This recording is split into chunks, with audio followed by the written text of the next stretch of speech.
եք առաջարկային ծրագրին, ինչպիսի ակնկալիքներով եւ առաջարկներով եք հաղթելու երկրում իրավիճակ փոխելու։ Ցուցակում կաք։ Այո, երկե։ Որ համարն է։ Դա կոռեկտ չի միջով հնչեցնել ես հնչեցնել։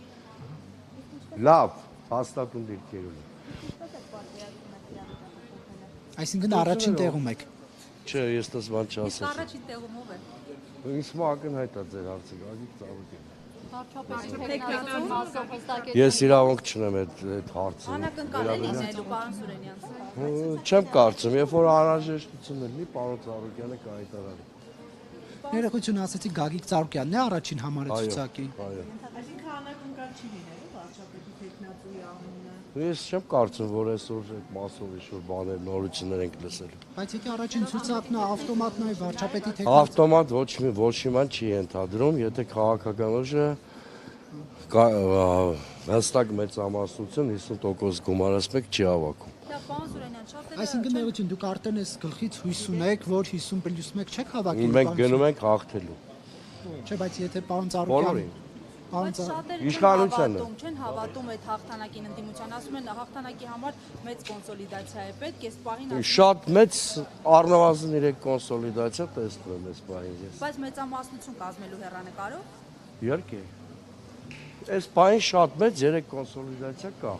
Թող ներեն յուս քաղաքական ուժերը, բայց 3-ը տեսնում եմ։ Այսինքն այս անգամ 2021-ի հեռանկարի Վստահաբար չի կրկնվելու, նախ ավելի մաշած են Նիկոլ Փաշինյանն ու իր վարկանիշը, եւ երկրորդը ես կարծում եմ ընդդիմադիր ուժերը գոնե խոշոր կոնսոլիդացիաները ավելի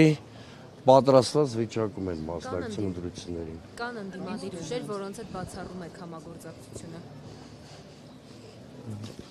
Կա ուժ, որ այդ բացառում ենք համագործակցությունը, ԿՊՆ-ը ու իր արբանյակները։ Միայն դա թե այլ։ Ընդդիմադիր Իսկ ինչի չպետք է կազմենք, եթե մեր նպատակը Ես ասել եմ, սկզբունքը հետևյալն է։ Եթե մենք լինենք առաջինը, մյուսներն են պարտավոր լինելու կոնսոլիդացվել մեր շուրջ եւ հակառակը, եթե այլ քաղաքական ուժ ընդդիմությունից կլինի առաջինը, ամբիցիա չկա բնականաբար։ Սամվել Կարապետյանի ուժի հետ կոալիցիա կկազմեք, հետընտրական Սամվել Կարապետյանի։ Ես ասեցի, ես հիմա անձերից վերանալու եմ։ Կա սկզբունք։ Եթե մենք լինենք առաջինը, մյուսները պետք է կոնսոլիդացվեն մեր շուրջ եւ հակառակը։ Եթե որևէ այլ ուժ ընդդիմադիր լինի առաջինը, մենք կոնսոլիդացվենք։ Ես ոչինչ չեմ բացառում, հա։ Ընդդիմությունը այդ ընդդիմության միասնականության թեզը ես արհեստական եմ համարում։ Բոլորը միասնական են Նիկոլ Փաշինյանին հեռացնելու հարցում, բոլորը միասնական են եկեղեցին պաշտպանելու հարցում, բոլորը միասնական են քաղաքականավորներին ազատ արձակելու հարցում։ Այս մի քանի կետեր կան, դրանց հարցում կատարյալ միասնականություն է։ Պարոն Սուրենյանց, դուք որ նշում եք հաղթելու եք, բայց այս հարցումները, որ հրապարակվում են, 4% լավագույն դեպքում տալիս են։ Դուք սխալ հարցումներ եք տեսել։ Հանրապետական ինստիտուտի հարցումներ։ Տարբեր հարցումներ կան, որևէ հարցումում, մենք որևէ հարցումում, չկա որևէ հարցում, արժանահավատ ու ինչ ծանոթ, որ մենք բարիերը հաղթահարելու խնդիր ունենք։ Ո՞րն է ձեզ համար արժանահավատ հարցման պատասխանները, արդյունքները։ Այն հարցումները, որոնք մասնագիտական կազմակերպություններ են անում եւ որպես կանոն դրանց մեծ մասը փակել լինում է։ Բայց կա տվյալ օրինակ դեր ասած արժանահավատ հարցումներով քանի տոկոս է դուք հավաքել։ Ես հարցումների թվերը հիմա չեմ ասի, բայց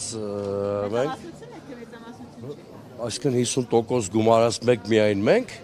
բայց ըստ բան եմ ասում, ասում եմ ձգտում ենք դրան, չէ, նման հարցում չի կարող լինել, որտեղ այս պահին Հայաստանում չկա որևէ ուժ, որը 50% գումարած մեկ լինի։ Պարոն Սուրենյանց, Վլադիմիր Պուտինը հայտարարեց, որ Հայաստանում ռուսամետ ուժեր կան։ Ռուսամետ ուժեր չի ասել, ասել է Ռուսաստանի բարեկամներ։ Չէ, ռուսամետ ուժեր է ասել, ռուսամետ ուժեր բառը Լավ, օգտագործել է։ թեկուս։ Ծառուկյան դաշին, չէ, ներողություն, ինչպես է առաջարկ Հայաստանին ԲՀԿ-ն տեղավորվում է այդտեղ։ Մենք Հայաստանակենտրոն ուժ ենք, որը Ռուսաստանի հետ բարեկամական հարաբերությունների կողմնակից է։ Ձեր պատասխանը Վլադիմիր Պուտին։ Դա Փաշինյանի խնդիրն է։ Փաշինյանի հայտարարություններին, որ հետևենք, գժանոցում ենք հայտնվելու։ Ձեզ համար նաև ընդունելի է Քոչարյանի հետ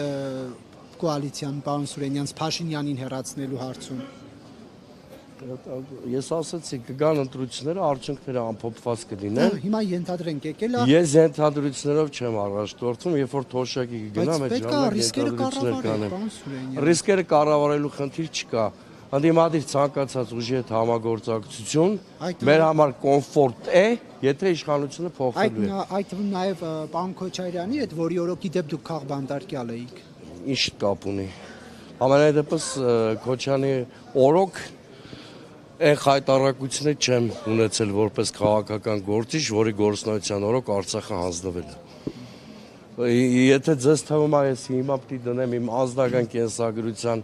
բերումով սուբյեկտիվ մոտեցումներ ձևավորում, սխալվում եք։ Արցախի կորստից հետո այդ անցած իմ աչքին շատ մանր բաներ է թվում։ Բայց ես կրկնում եմ, դուք անդադ մի դաշտ մի տարեք, ես սկզբունքից եմ խոսում։ Շնորհակալություն։ Լավ։ Հարգելի հետևորդներ, մենք զրուցում